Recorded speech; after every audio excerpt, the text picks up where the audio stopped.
Okay. Hey guys, we're back with the next episode of Sryth. Um, what's been happening is I've been doing some pregame stuff. I've been getting my special items, getting the quick stone. I've gotten archery skill and woodsmanship skill, and now I'm doing this monastery quest because at the end of it, I'm gonna get the weaponry skill.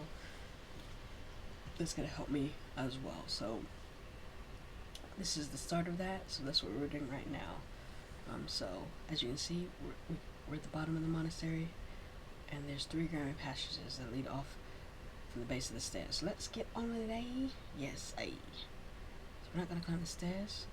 We want to go east, west, or south. Try to keep up with which way we're going. Let's try east first. Piles of moldy rubble and other debris choke the small chamber. From the far off, you hear sounds like something scuttling on the stone floor. The sound gradually fades away. Narrow halls leave this room, heading east and west. The walls of the small chamber covered with pungent grey moss. Small pools of water have collected on the floor. Heaps of rotted wood line the floor, and cracked stone tabletop rests in one corner. The only passage leading out of the room is west, so we're at a dead end. I don't have elementalism. To your horror, when you try to move toward the west passage, you find you are stuck firmly in place. You are unable to move your arms and legs, and as the horror of your situation mounts, you suddenly realize why. You walked into a strong but barely visible spider's web. The most invisible strands seem to be as strong as steel. The almost invisible strands. Try as you might, you cannot seem to break free of the sticky grass. It doesn't take long for the situation to go from bad to worse. Crawling slowly down the opposite wall is a large bulbous spider with large spiny legs. The man-sized arachnid moves cautiously as it steps into the web and begins to make its way towards you. We gotta try to break free. You strain against the thick fibers that make up the web, hoping you have strength enough to tear yourself free. All the while, a large black spider continues to advance. Success! With ogre-like might, you rip yourself free of the web and collapse on the stone floor. Quickly and somewhat painfully, you rise to your feet and turn around just in time to see the large black spider lower itself to the floor. The enormous arachnid begins to advance toward you. Well, we might as well get rid of it. Death to the heathens. A thick black ooze seeps out of the giant spider's battered carcass. You step back from the dead creature, covering your nose as putrid odor rises from its core. After taking a moment of rest, you move out of the room. Yes, we're going back west. West. Oh no, harbor beetle. Okay, we're gonna keep going west. Several stone shelves line the walls of this oddly shaped room. These shattered remnants of earthenware jugs littered the shelves and the floor below. Passages leave this room heading east and west. We're going west right now. Keep that. Yes, give me the emerald. Give me the bracelet. Among the shards of ancient pottery, they are strewn about the shelves. Make an interesting discovery. Beneath the remnants of an earthenware jug, you find a small coffer made of an animal bone. Opening the small coffer reveals a small emerald resting in the bed of the miraculously preserved silk. Using your thievery skill, you are able to detect the coffer has a false bottom. You pry out the thin sheet of bone under the bed of silk, and a shock discover a glittering ruby bracelet. See, here's my shield. Now the shield and the goblin thing? Sweet. A tarn rat? Okay. Just minding my business. Right, we're going west. The floor of the small room is littered with remains of more than a dozen hillball beetles. It looks as if a battle took place here recently. Alright, going south now. You move amongst piles of rotting debris here and there. Foul smelling pools of dark water have collected. You take care to step around the fetid pools as you continue on your way. Going east. You're moving amongst piles. Okay, south. East, south, west, south,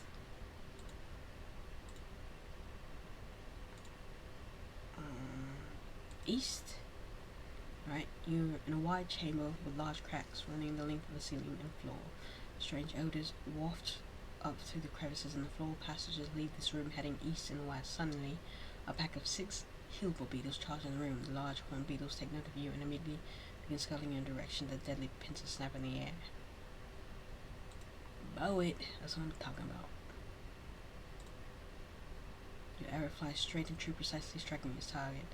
Lead hillball beetle crashes to the ground, and your arrow buried deep in its fleshy torso. The rest of the beetle's pack bears down on you and attacks. Sweet. Yeah, we gotta use that archery skill. Okay, I don't remember which way I came. East. Yeah, there we go. Water drips through the ceiling of the chamber, collecting a wild shadow pool in the middle of the room. Passengers leave this room, headed north and west. Suddenly, a low pulsating sound fills the air. A sparkling blue field of energy appears in the middle of the chamber, cracking ferociously. From the midst of the crackling blue energy field steps a man in long black robes. The man has shoulder-length brown hair and carries a tall wooden staff. He looks directly at you and smiles wickedly. Just how many will the good brother Adric send on this folly of a mission? He stands spin out for the one who's already dead, and the rest shall meet their fate below soon enough. You look at him up and down with visible disdain. Don't look much like a monk, but no matter, you do nicely enough. The royal man holds his staff aloft and gets to summon some sort of magic. Well, we better act. Bow! The man shrieks in agony as your arrow tears into his arm. His staff clashes the floor, but he suddenly bends down and retrieves it. You'll pay for that, fool, he hisses, and this clutches the arrow logic. Death now awaits you. He staggers towards the field of blue and just steps into it, and a bright flash of light fills the room. When it has faded, both the energy field and man have vanished. Okay, I think I came from east, so we'll go north.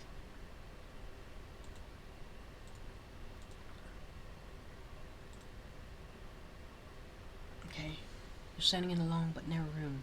The floor of the room is littered with what must be the corpses of nearly 50 ton rats. Many of the ton rats have had their bodies badly bludgeoned.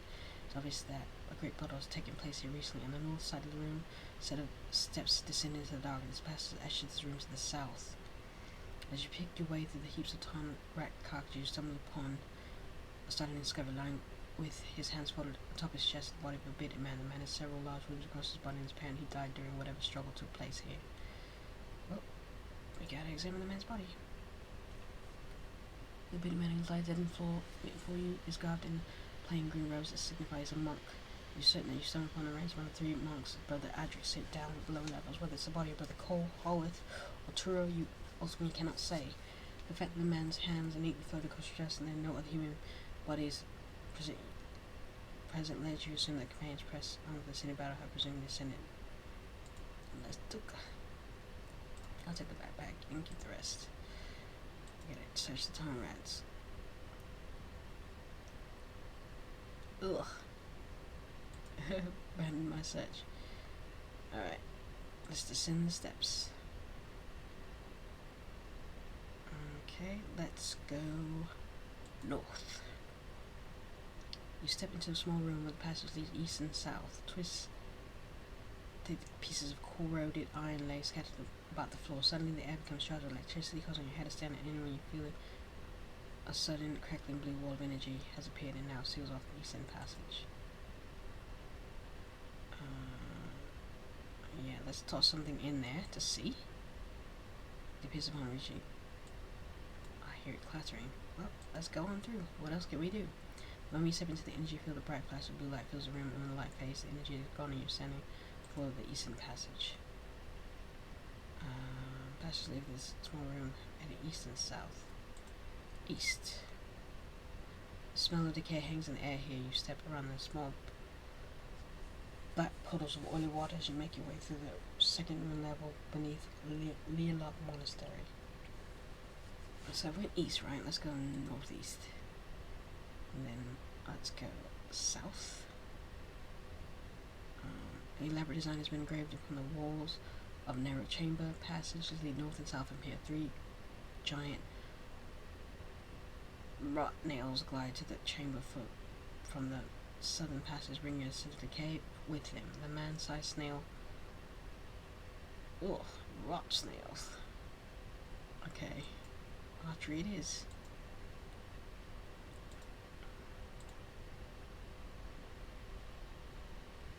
You're forced to step back to stop your eyes from watering. Gross. Okay, I'm going south, so I'll keep going south. Okay, go west, southeast, west,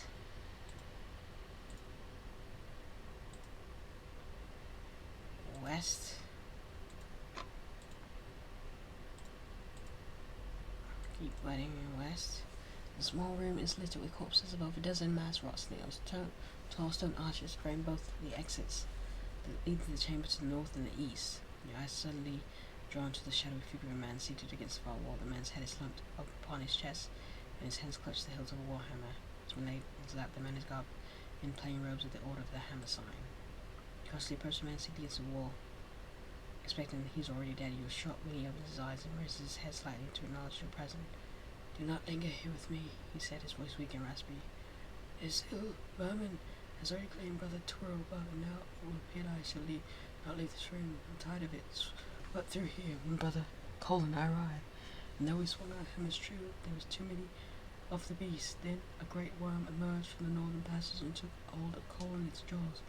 Our good brother was battling it even as it dragged him off from north into darkness. Based on what he said, you realize that his brother Holith. This is Brother Holith, and according to the accounts of the events, Brother Cole might still be alive. You must hurry, friend, said Brother Holith, and his head began to sink back down his chest. In a matter of seconds, his body got limp, and he releases his grip on Warhammer. You say a quick prayer over the fallen monk before laying him on his back next to the wall and placing his Warhammer upon his chest. You fold his hands over his weapon before preparing to continue on your way. Let's head it north. Two extremely large hillboar beetles. Bow it is. Now they be dead. Keep going north. Keep going north. More steps down. You can hear the sounds of a fierce battle raging somewhere in the darkness below. Suddenly you hear the sound of metal clattering on stone, followed by ferocious roar, and then silence. Standing in the base of a set of stone steps that lead up to a second floor. A series of roar. Okay, we're going east. You emerge in the passage into a large rectangular chamber. In the middle of the chamber lies Brother Cole, struggling frantically beneath the undulating mass of a large thorn worm. A gigantic worm rears up and emits a ear-shattering bellow, and it prepares to strike its pinned victim. Archery it is.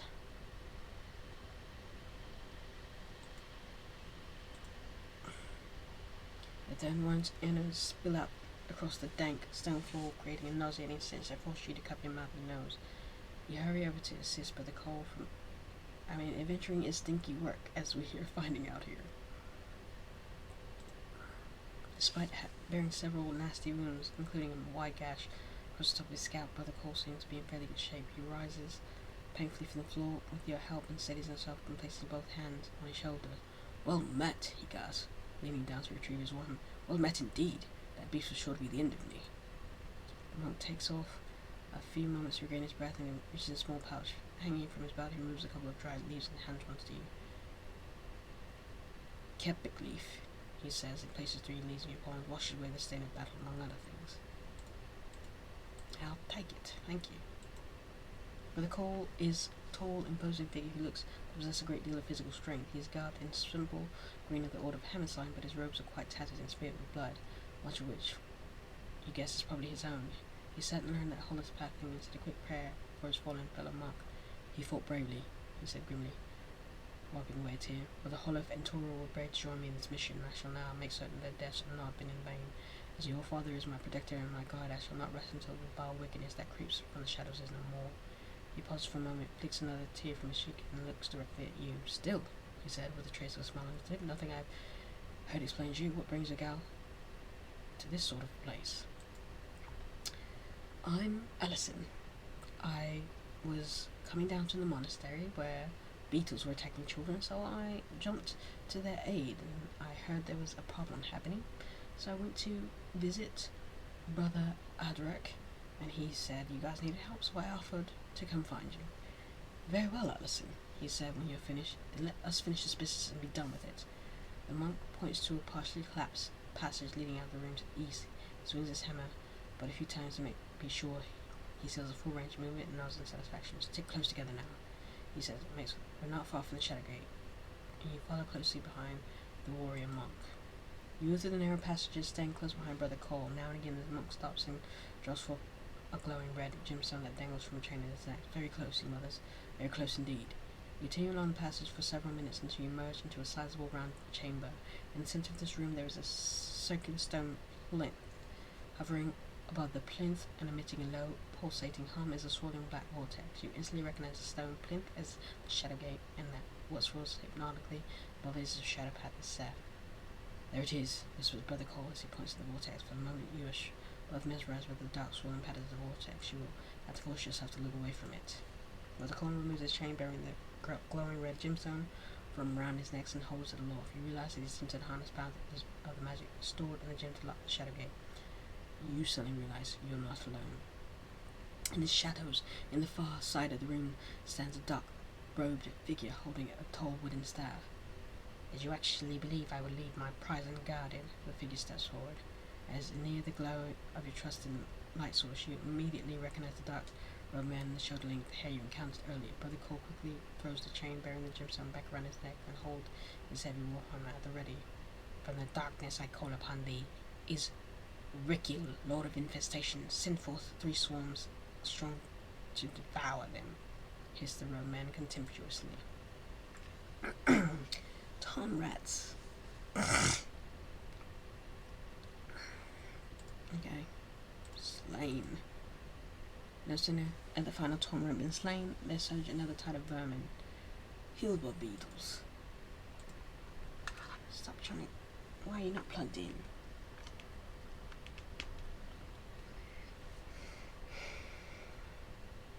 Stoneback spiders. The last of the spiders crashes the floor at their feet and thrashes about wildly for several seconds before finally succumbing to death. But a cold clutches at the glowing red gemstone hanging from his neck. He attempts to invoke magic that will lock the shadow gate. Your eyes quickly scour every corner of the room, but there's no sign of the dark-robed man. And suddenly, his voice rings out from the direction of the shadow path. You turn your head in time to see the dark-robed man stepping into the swirly vortex. His voice erupts from the vortex as he disappears. From the darkness come forth, I summon thee. Thunder, step forth into this world. Is Rikil, Lord of Infestation, obey your only master. A guttural snarl issues from the swirling depths of the shadow path, make your blood run cold. You turn to the shadowy vortex as a long, thin, insect-like leg starts to emerge. But the Cole's face betrays his desperation. It appears that he's unable to evoke the magic contained within the gemstone. He quickly removes the chain from his neck and hands you the gem.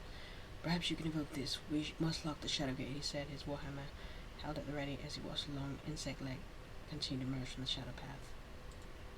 Yep, let's go. You take the glowing red gemstone and rush over the large stone plinth and sit beneath the swirling shadow path. The plinth is the shadow gate, and once it is again magical light, it will seal off the shadow path. The surface of the shadow gate is covered with many strange arcane markings. You quickly several markings and disregard to figure out how to invoke the gem's magic.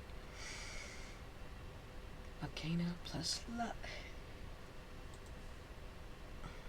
You are readily able to identify what needs to be done to invoke the power contained within the gem. Holding the gem stand aloft, you perform the required steps. The protocol looks on in amazement. The gem glows brightly for a moment, and the bright flash of red light fills the chamber. And when the light fades, you find you are no longer holding the gem. The small stone has disintegrated into a pile of reddish dust. Without so much as a sound, the shadow path silently closes, leaving nothing in wait to signify its former existence. But the Cole walks over to the shadow gate and softly pats the large stone plank. And by the All-Father, may she hold true for all time, he said hopefully. There is treachery at hand here, said Brother Cole, sense of worried urgency edging into his voice. It would appear that a renegade mage of sword has found a way to unlock shadow gates. This does not bode well for any of us, I fear. We may leave this place and let Brother Adric know of our findings. The monk strides over and places his hand on his shoulder. Never success, he said. I know too few like you, Ellison. Far too few. Thank you. You and Brother Cole take comfort in the fact that last you saw the dark-robed man was when he stepped through the shadow gate, and you remain hopeful that, and with any luck, he's been trapped in the very realm of darkness he tried to unleash. As the two of you step back into the passage that leads from the chamber, you are caught by surprise, and a breath of icy wind streaks past. Though it lasts for only a split second, the frigid sensation elicited by the cold wind is both unnatural and unknown. When you look to see Brother Cole and also felt it, you find that the monk is staring back with the same mixed expression. Perhaps that was a drought, he said. You make your way along the passage. You hope that he's right. As you move up through the ruined levels beneath the monastery, there's no further sign of any of the foul creatures that so recently made their place this place there.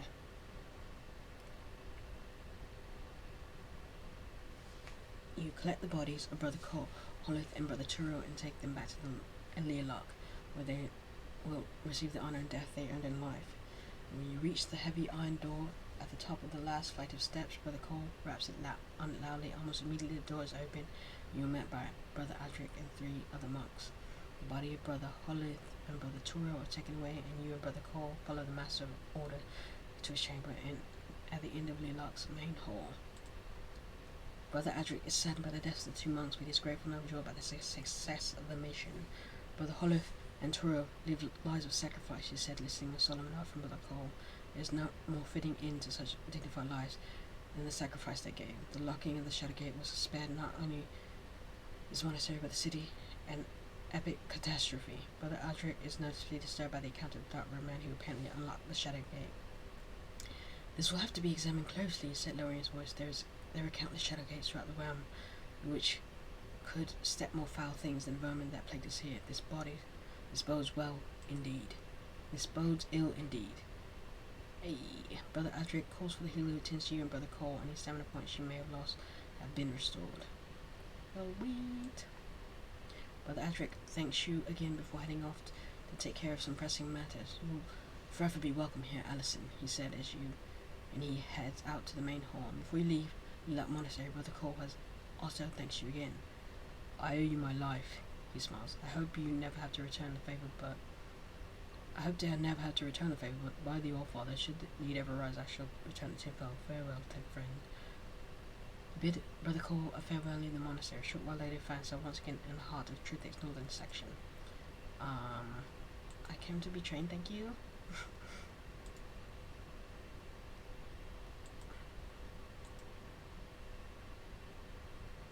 I think Brother Cole teaches me. You find Brother Cole training several young monks in the use of that warhammer in one of the many chambers located in the monastery's main hall. So a warrior monk greets you with a wide grin and shoulder pose. Allison, my friend, to what do I owe such illustrious company? I'd like to be trained, actually. Brother Cole is an expert at bashing weapons like hammers and clubs. He's only too happy to offer you to train you. You may attempt to train up to 4 times with the warrior monk. He can train your weaponry and weapon bash to max level 40. Yes, I would like to acquire the skill of weaponry. Success! You successfully trained in skill weaponry with Brother Cole, the warrior monk. Congratulations you on a good training session. And then let's get bashing. Why not? Success! You successfully trained in the skill of weaponry bashing. Sweet. That's all. Good farewell. And let's leave. Okay, move to the city gates. I'm gonna rest. And then I'm gonna train in skills, which is now what I'm gonna do is get my saved experience. Weaponry and weapon bashing. See, it tells you what you're missing here. Standing horsemanship, law, seamanship, slashing, stabbing, hacking, staves, polearms, strobot lances, fortification, gating, divination, telekinesis, elementalism, destruction, conjuration, illusion, and shadow magic is what's left for me to get. So we're gonna exit, and then we're gonna train in weaponry first, of course. This is gonna make my MR go up massively. Weapon. I don't want to use it. I want to train it. Right. Alright, here we go.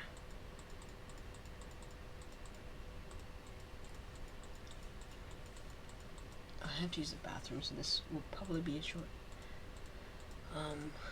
episode here. After we train this up, I'll end this, and then we'll do the next one. We'll finally get all the skills and powers. I'm seriously gonna do that.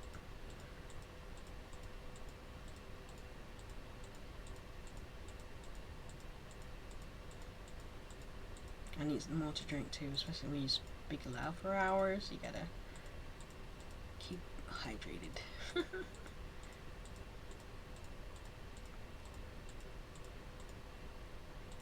It's worth getting to 90. There we go. And then give me bashing one.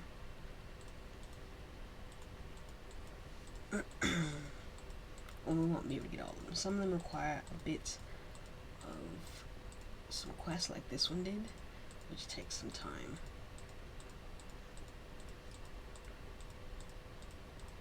And once we finally get all the skills and all the powers, we can get some good weapons, and we can go back to Hoplar.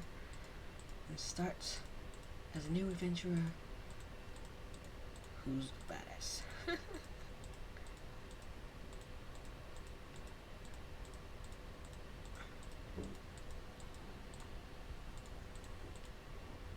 Alright, that's it. Alright, so we're gonna save. Alright, so that's gonna be in the end of this one. We'll come back maybe up to an hour, but we're gonna try to get as many skills and powers as possible. And then we can go back to Hogwarts and start it anyway. It might be a few more episodes where I do the start back to Hogwarts. So thanks so much for joining me. You know what I'm gonna say. Peace.